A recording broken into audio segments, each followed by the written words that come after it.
vsak posameznik, podjetnik ali pa kdorkoli lahko spozna, da nekaj z njim ni v redu takrat, ko se začnejo pri njemu dogajati mogoče stvari, ki jih ni bilo prej zaznati.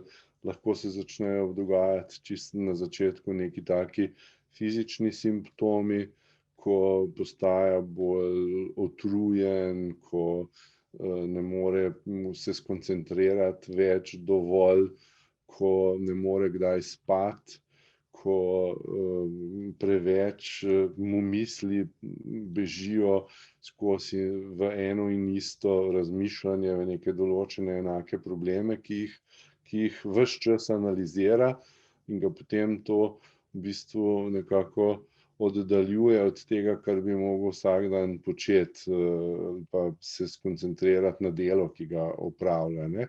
Potem se začnejo kazati po daljšem nekem času stresa pa tega, ko nekako gremo v izgorelost, pa tudi zato, da začnemo zelo močno negativno razmišljati, da nam začne padati neka samopodoba in pa da enostavno ne moremo več slediti stvarem, ki se dogajajo v podjetju recimo ali pa v odnosih in takrat potem začnejo pa ljudje še bolj delati in so še bolj utrujeni in potem enostavno je vedno hujše in pride do tega, da ne morejo več se odnosov, zapirati se začnejo vase, izgubijo veselje do gibanja, veselje do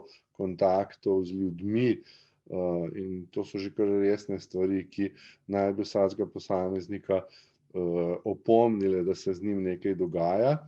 S tem pa, da se dostikrat ugotavljam, pojavi to, da gre veliko ljudi, ki so na tej poti, pa preko tega ignorirajo vse te stvari.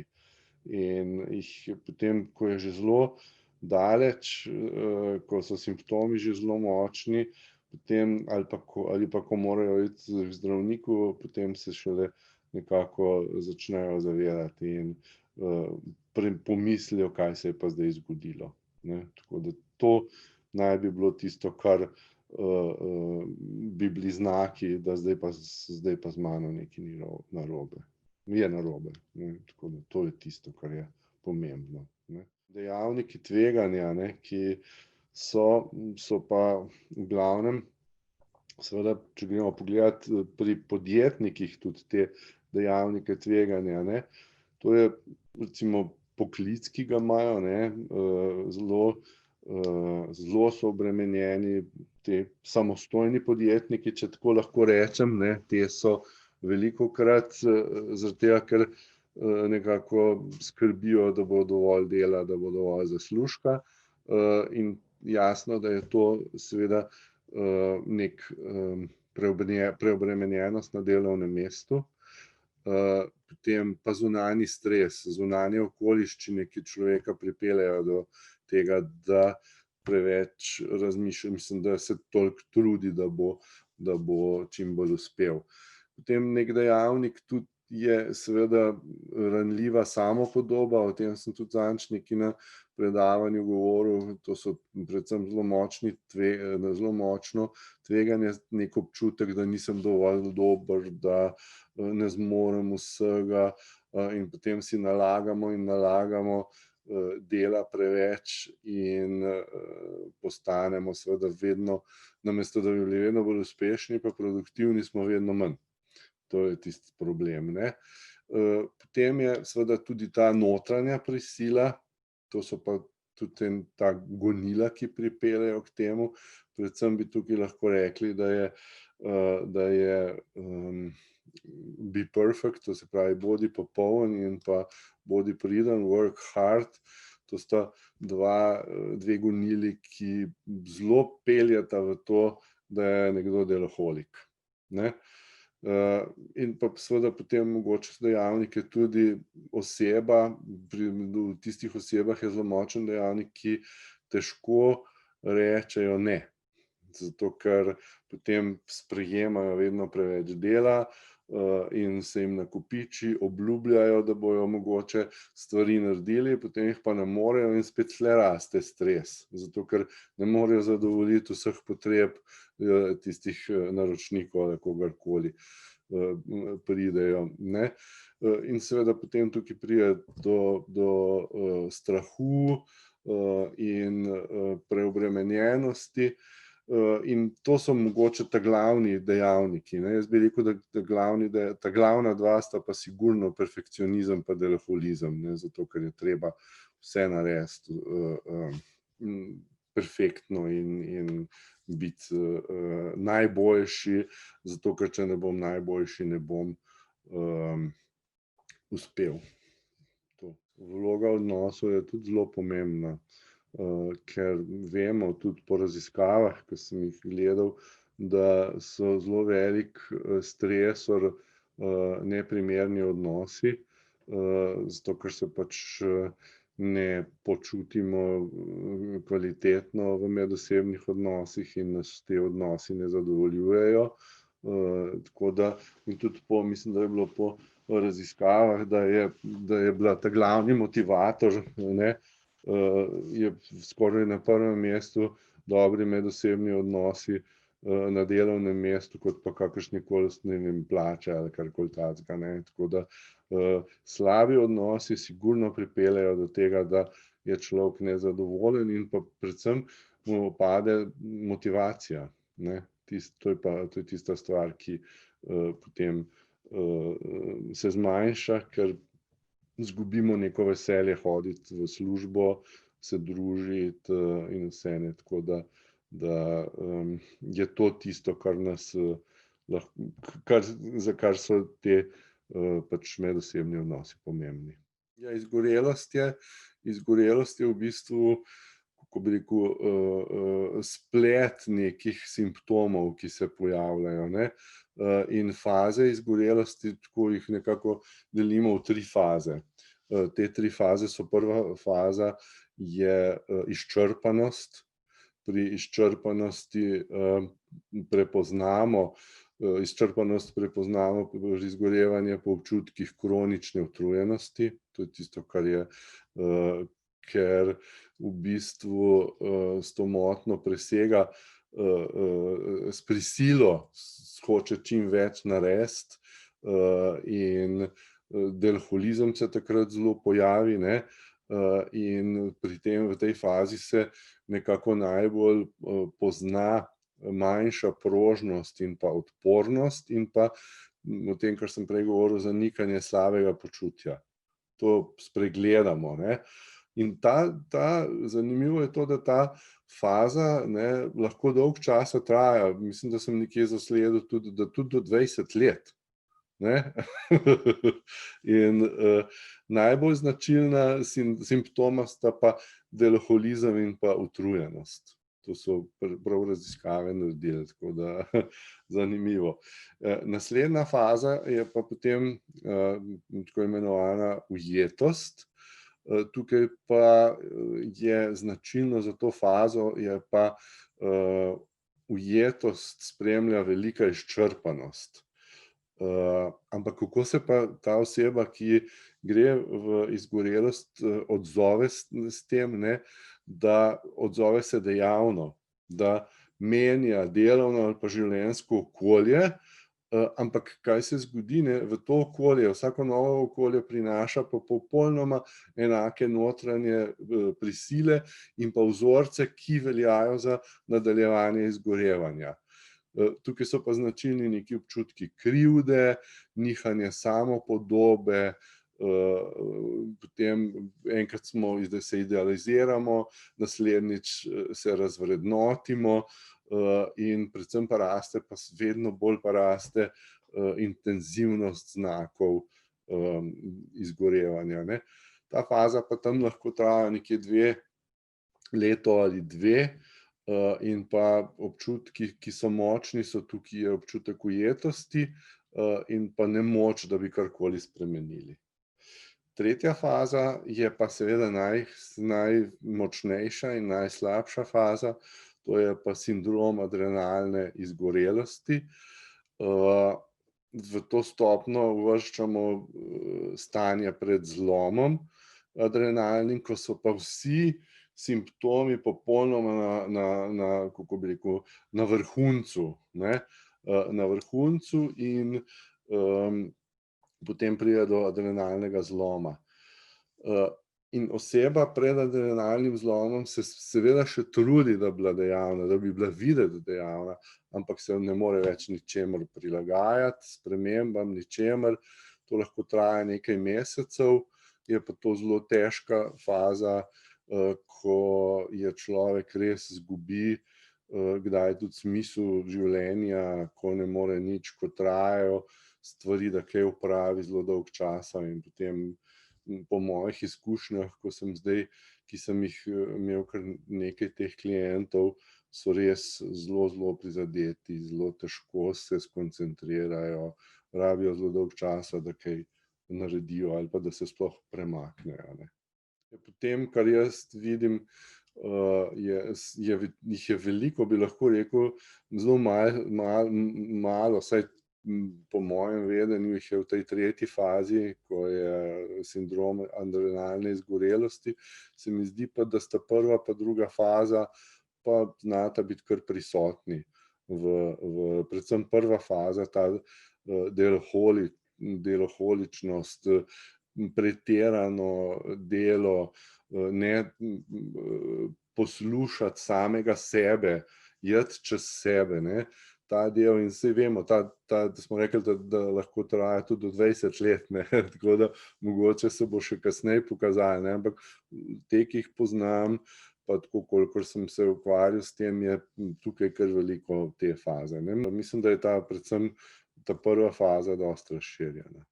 Ključna znamenja so ravno to, ki sem jih nekako omenil, preveč dela, preveč dela, razmišljanja samo o tem, ne si vzeti nekega prostega časa pa si dovoliti, da se sprostimo.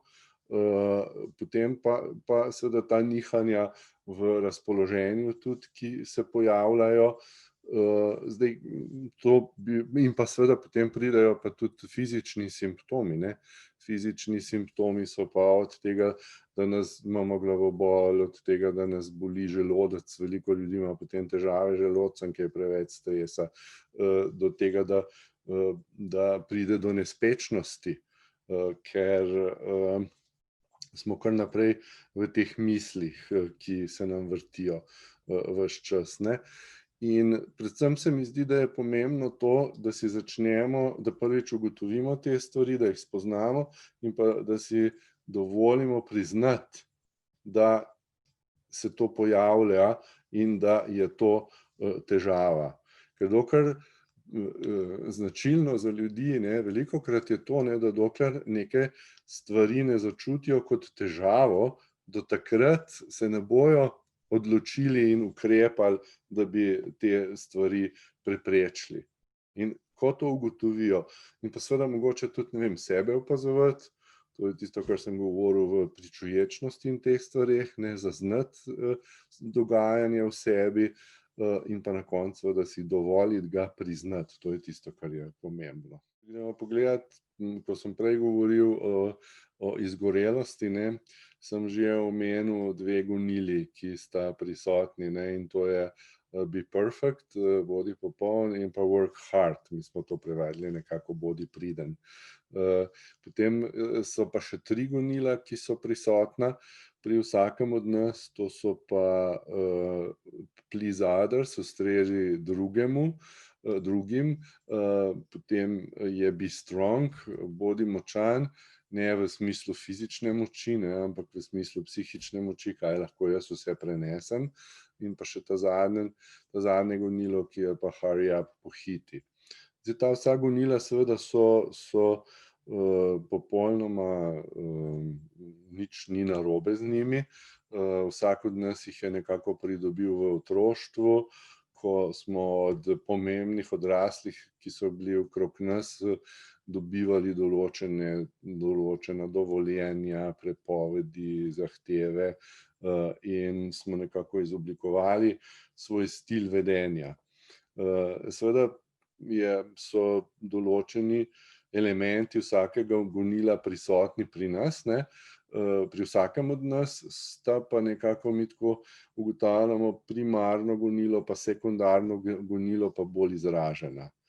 Zdaj, katerokoli gonilo je primarno, sekundarno ali pa so potem nižja, je vsaka kombinacija dobra, ne.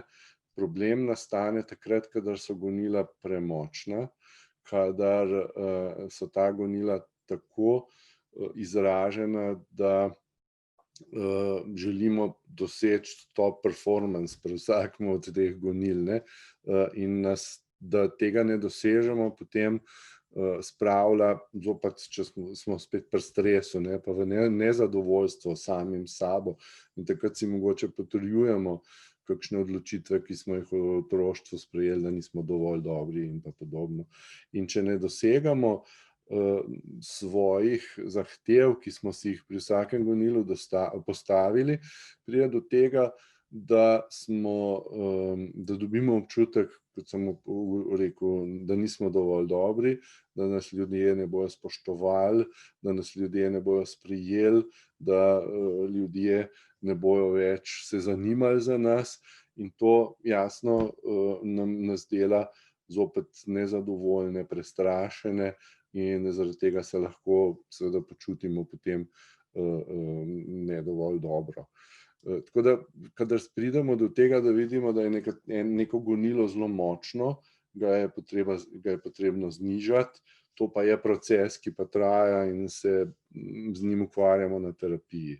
Drugače sami lahko do določene mere, ampak tukaj pridemo do tega, da pri vsej tej osebnostni rasti, če tako lahko rečemo, ne, se psihoterapija ali pa terapija je neka osebnostna rast, sami lahko nekaj naredimo, potem pridemo pa do ene meje, ko zaradi naših obrambnih mehanizmov in vsega več tega ne znamo in ne moremo storiti naprej, ne. V transakcijski analizi, po kateri jaz delam, integrativni transakcijski, poznamo 3 ego stanja, ki jih je nekako Beren v 60. letih izpeljal iz psihoanalize, in te 3 ego stanja so ego stanja odraslega, otroka in pa starša. Mi temu rečemo, to je funkcionalni model, potem imamo pa še model, ki pa je strukturalni model, pardon, potem pa obstaja še funkcionalni model, ki ga pa večinoma uporabljamo za komunikacijo in pa za odnose. Tam pa dodamo, tam je odrasli, drugače pa v ego stanju starša sta še kritični starš in pa negujoč starš, in pa v otroškem ego stanju prilagojen otrok in pa svobodni otrok. Kaj neko ego stanje pomeni? Ego stanje pomeni to, da smo recimo v ego stanju odraslega, naj bi bili večino časa, takrat smo tukaj in zdaj, znamo najti prave rešitve za prave situacije, v katerih smo, in pa se znamo pravilno odločati, če tako lahko rečem, ne. Potem je pa še starš, v staršu so vsa pravila, vrednote, vse, kar so nas starši in pa odrasli naučili.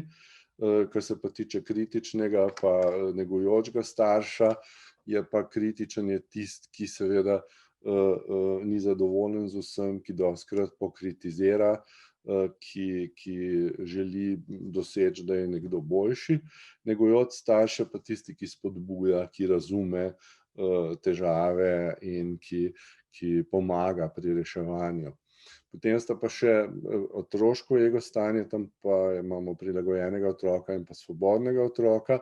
V prilagojenem otroku so nekako tiste reakcije, ki smo jih, ali pa strategije, ki smo jih uporabljali v različnih razvojnih obdobjih naših in jih potem še vedno v odraslem, v današnjem času uporabljamo, ki pa verjetno in pa velikokrat niso najbolj primerne.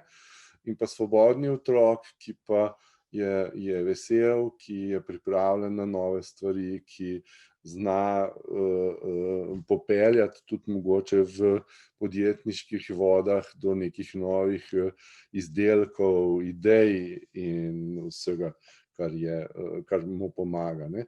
Zdaj, v katerem ego stanju pa bi naj bil podjetnik, ne? Podjetnik naj bi v bistvu bil sposoben biti v vseh treh ego stanjih. Ampak takrat, kadar je za katero od teh ego stanj potrebno, da je v njih. Ne, če gremo pogledat, ego stanje odraslega, recimo, je učinkovito v organizaciji takrat, ko nastopijo težave.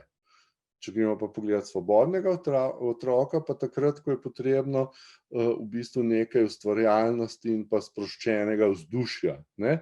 Ker recimo neki vodja, ki je redko kdaj v svobodnem otroku, bo z vidika zaposlenih deloval tako, kot da ni sposoben čustvovanja, nekega humorja, in s tem potem težje motivira posameznike za delo in pa jih navduši, ne.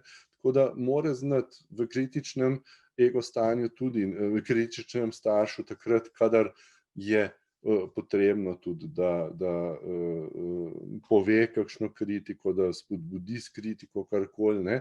In tako da je zelo pomembno, da zna prehajati iz enega ego stanja v drugega in se zna prilagajati, ne. Tako da to se je treba v bistvu spet naučiti, ne pa videti, kje smo, in se mogoče znati opazovati. Pa v podjetjih pa v firmah, kjer sem bil, je mogoče prevečkrat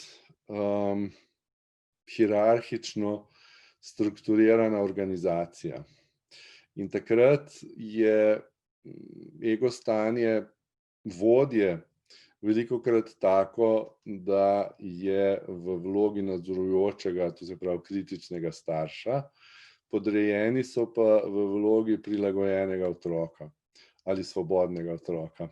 Ker takrat nadrejeni, ker takoj, če pogledamo komunikacijo, ne, če nekdo iz kritičnega starša komunicira,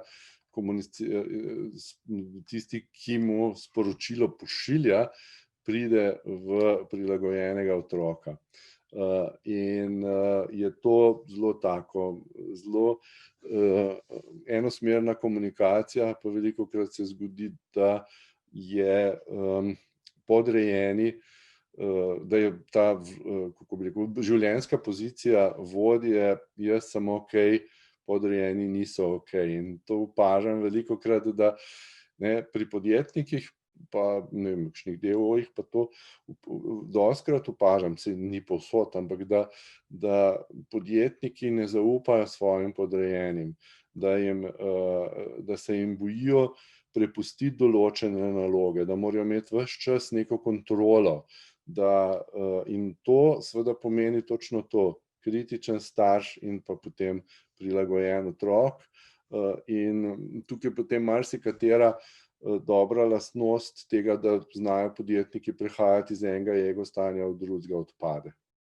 In tudi, ne, ker tudi velikokrat, ko pridem, dokler sem bil v svetovalni firmi zaposlen, ko smo prišli v določeno firmo, ne, smo po parih pogovorih ugotovili, v bistvu tudi v katerem ego stanju firma deluje.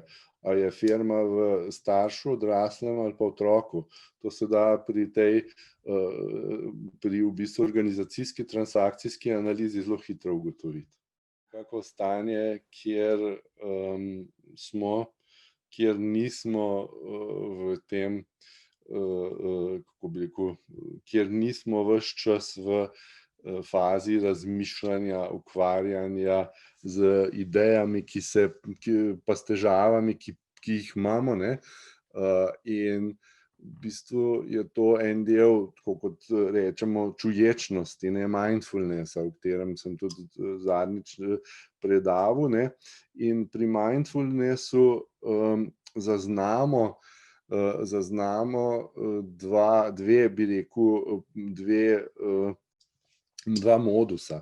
En je operativni modus, to je tisti, v katerem nimamo prazne glave, ko ves čas razmišljamo, ko se ves čas ukvarjamo z problemi, z idejami, pa ne toliko z idejami, ampak bolj razčlenjujemo določene stvari ves čas. Ne, in se vrtimo in vrtimo in vrtimo, in nekako ne pridemo iz tega ven. Ukvarjamo se pa s preteklostjo in pa ukvarjamo se s prihodnostjo. Kaj bo, kako je bilo, zakaj je bilo tako, zakaj nisem to naredil, kako bi lahko drugače naredil, zakaj nisem takrat drugače odreagiral.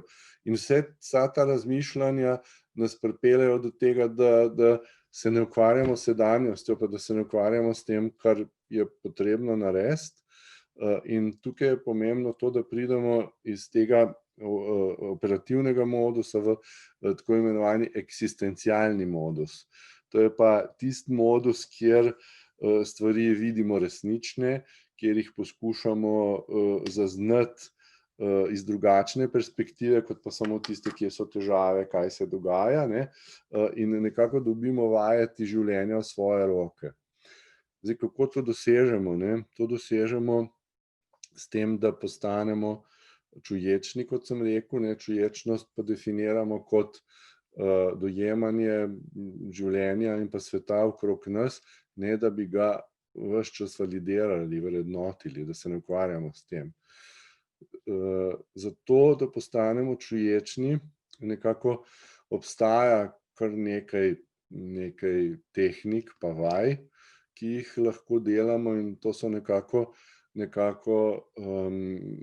mindfulness meditacije, se sliši zelo tako, ne, ampak so čisto navadne, enostavne vaje, ki jih lahko počnemo. To se pravi, čisto za začetek, da ko hodimo nekje ali pa ko smo na sestanku ali pa kjerkoli, da opazujemo, kaj se dogaja okrog nas. Da zaznamo, kaj se okrog nas dogaja, kaj počnejo sodelavci na sestanku in pa kaj se dogaja v meni, kaj se dogaja z menoj. A sem napet ali nisem napet. Ne, to se je treba seveda naučiti. Kako pa to dosežemo? Jaz dam ponavadi klientom, ki pridejo za začetek 2-3 vaje. Ena vaja je seveda tisto, kar nas pripelje do tega, da smo tukaj zdaj, je dihanje. In če se usmerimo na dihanje, ampak samo na dihanje, da opazujemo vdih in izdih, nas grounda, se pravi, prizemlji in pa pomiri, ker stranski efekt čuječnosti je pomiritev, sprostitev. To je ena vaja. Potem naslednja vaja je skeniranje telesa, to smo zadnjič na koncu tudi naredili, ne, da preverimo, kaj se ta trenutek dogaja z mojim telesom, kakšna občutja imam, pa kakšne občutke imam. In se usmerimo v to, da opazujemo. Potem pa mogoče so pa še dodatne te vaje, ki jih lahko delamo, ki so pa mogoče kakšne se bo smešne zdele komu, ampak recimo, ko delamo, ko se učimo to, dam nalogo klientom, da zvečer, recimo enkrat na dan ali pa dvakrat na dan, zvečer in zjutraj, ko si grejo zobe prat, ko se umivajo, opazujejo, kakšen proces je pri pranju zob. Kako primem krtačko, koliko paste stisnem zobne, kako jo stisnem, kaj se zgodi, ko dam ustom krtačko, kdaj jih odprem. Skratka, zelo veliko opazovanja. In vsak pravi, to bom pa že naredil, ne, ampak potem ugotovijo, to je pa zelo težko, zato ker nam misli skozi tavajo, grejo ves čas stran. In to je proces, in ko se to naučiš, pa pridemo do tega, ne, da se lahko osredotočimo na to, da imamo takrat, ko želimo biti high performerji, da se ukvarjamo s tem, kar hočemo narediti, da imamo prazno glavo, ampak to ne pomeni, da nimamo misli, saj jih imamo, ampak jih zaznamo, vemo, kako na mene delujejo, in jih pustim, da grejo naprej. In takrat pridemo do tega, da znamo, ne vem, speljati dober inovativni proces, da znamo razrešiti določene težave, ki se pojavljajo, in to je tisto, kar potem pomaga, da dobro funkcioniramo. Predvsem je trik to, da glavni trik, bom rekel, da postanemo čuječni, ne. In potem lahko to obrnemo sebi v prid. Zakaj? Zato, ker do česa potem pridemo, ne? Pridemo tudi do tega, da znam, velikokrat je bilo še, spomnim še pred leti, ko sem delal te stvari, ne, je bilo rečeno, daj, ko pridete domov, pustite službo doma, ne. In tukaj pa lahko, če smo čuječni, ne, saj ne moramo vedno, jaz vem, da je naš podjetniški posel težek, da moramo skrbeti za to, da stvari grejo, ne, ampak v določenih primerih večkrat si je pa treba dovoliti to, da se izklopim, ne. Prav zadnjič je en rekel, ja, ne moreš se izklopiti pa pustiti firme, moraš skozi razmišljati o njej, ne. Ne vem, jaz pa mislim, da je dobro, ne, če to naredimo, če smo čuječni, če pridemo do tega, ker potem, ko se jaz doma sprostim, ko se posvetim družini ali pa komurkoli, ne, dobim energijo in bom jaz v firmi, ko bom delal kot podjetnik, mnogo bolj uspešen pa produktiven, kot če še zvečer, preden zaspim, razmišljam in meljem. In čuječnost nas tega nauči, da to ne delamo. In v literaturi piše, mislim, da si, če smo čuječni, 2,5-krat podaljšamo življenje, zato ker se za vsak trenutek več ali manj zavedamo, kaj se z nami dogaja, ne. Saj tudi pri delu moramo biti čuječni, ne, ves čas. Tako da to je tisto, kar nam pomaga in obrnemo sebi v prid.